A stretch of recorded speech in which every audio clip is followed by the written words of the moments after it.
Elon Musk reached Twitter headquarters. Let that sink in. No, literally let that sink in. World's richest person reaches Twitter headquarters with a kitchen sink in hand. You must be wondering why. Just to post the same on Twitter, I guess. He changed his Twitter bio to Chief Twit.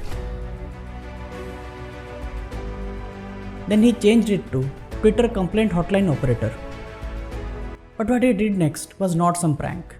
He fired a bunch of top executives, including the CEO Parag Agrawal, legal and policy head Vijaya Gadde, who is often credited with the decision to ban Donald Trump, and CFO Nell Segal. Later news reports came about firing of almost the entire staff of Twitter India. But the funny thing is, two guys showed up outside Twitter headquarters in San Francisco, California, with their belongings, claiming to be engineers working in Twitter, who were led off by Elon Musk. CNBC interviewed them and made a story about it, which later turned out to be a prank. Listen to the two pranksters named Rahul Ligma and Daniel Johnson. And definitely that's not their real names.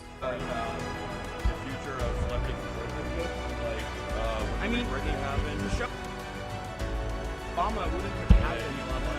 Elon Musk won't be around. Obama in 2008 wouldn't have happened. I went on a Tesla, man. Like, I'm a big fan of like clean energy, climate change, even free speech too. But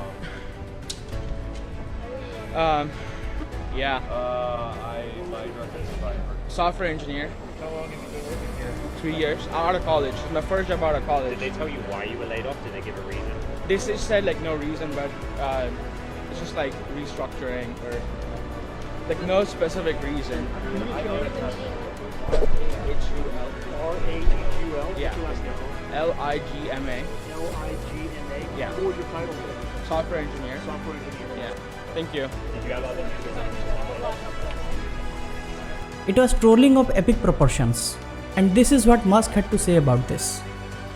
But let's go back and take a look at the timeline of events, when and how it started. The acquisition itself was not really a walk in the park. It was full of adventures and controversies. Like all things Musk. It started with Musk buying stakes in Twitter. So on 14th March, news came about Musk quietly acquiring 9.2% stake in Twitter. And later next month, Musk was revealed to be the largest shareholder of Twitter.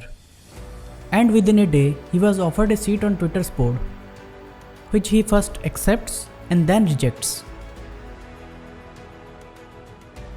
On 14th April, Musk launches a hostile bid for Twitter at $44 billion valuation, which Twitter accepted after a long-drawn controversial process. Then on 13th May, reports came about the deal being put on hold because of disagreements on the number of bots on Twitter. And then Musk announced his intention to back out of the deal. After which, Twitter sues Musk on 12th July. Then Musk sues back, and the court trial began. In an interesting turn of events, former Twitter security chief Peter Zatko, also known as Mudge, turns whistleblower, alleging deception on bots and security, boosting Musk's case. Then on 4th October, Musk sends a letter to Twitter saying the original $44 billion deal was on, given the litigation is halted. Then on 6th October, the judge granted Musk's request to put the legal action on hold till 28th October to finalize the deal. Backdoor discussions started. And then on 26th October, Musk reaches Twitter headquarters with the sink. Since Elon's takeover, he has been quite active on Twitter, expressing his future plans for Twitter regarding content moderation, account suspension, Trump's comeback. But the one that has stirred up a hornet's nest is the $8 monthly fee for the blue tick. Twitter has gone private. They no longer want to rely entirely on advertisers' revenue. Hence, they are exploring new ways to make the platform profitable. To defend his position, Musk said, the current blue tick system creates divide. So now, those who can afford it will have a blue tick. In the future, it's now almost certain that Twitter users will have to pay to keep the blue badge. Musk promises that the blue tick holders will get priority services and less ads. It's also going to help them fight the bot menace in Twitter that almost sank the deal. But not many were impressed, and some even termed this anti-free speech, which Musk countered with memes. Take a look.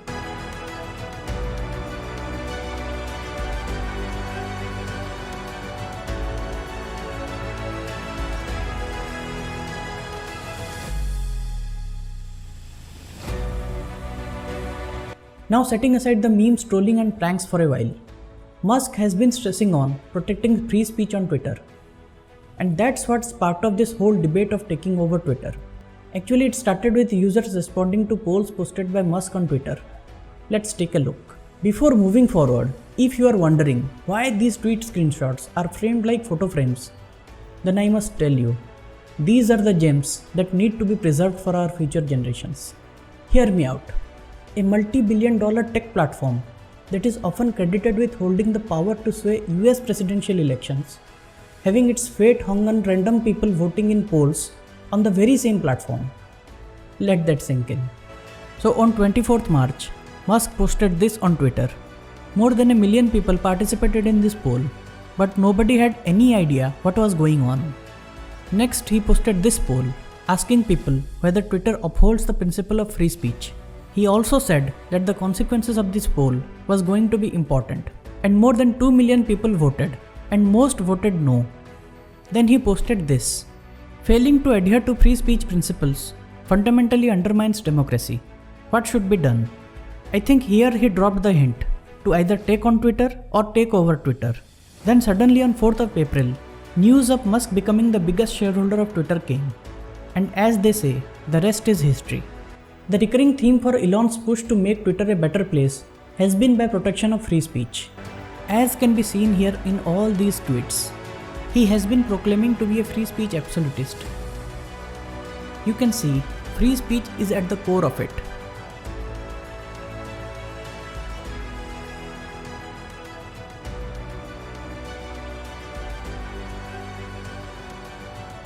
But what exactly is free speech and free speech absolutism?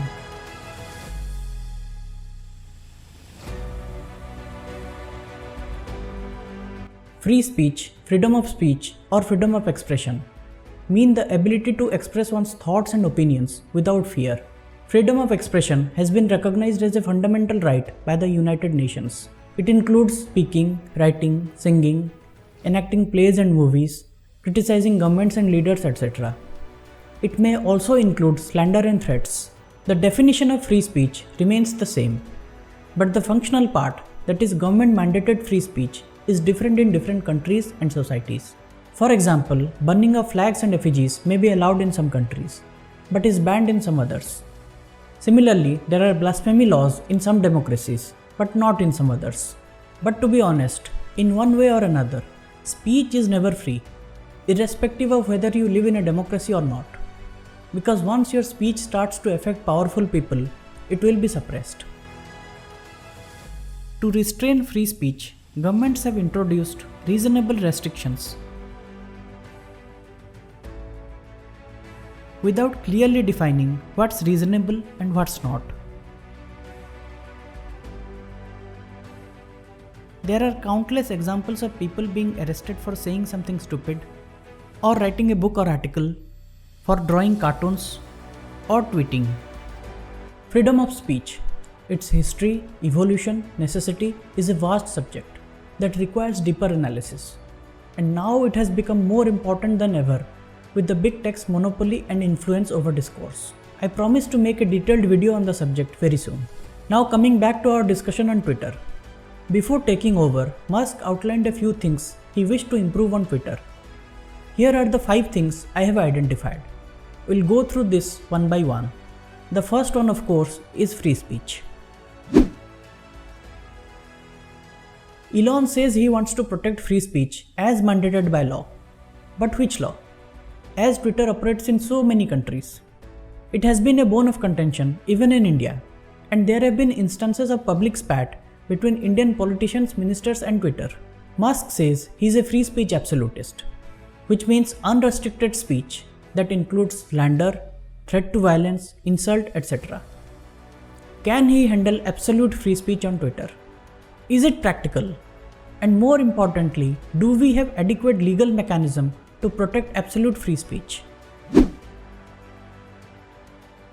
Close to 90% of Twitter's revenue comes from ads, and the rest from data licensing and other services. Musk wants to change that, because he doesn't like advertisers. So to manage Twitter's expenses, $8 per blue tick is going to be introduced very soon. It is a well-known fact now that there is a clear left ideological bias in Twitter. I'll give two simple examples.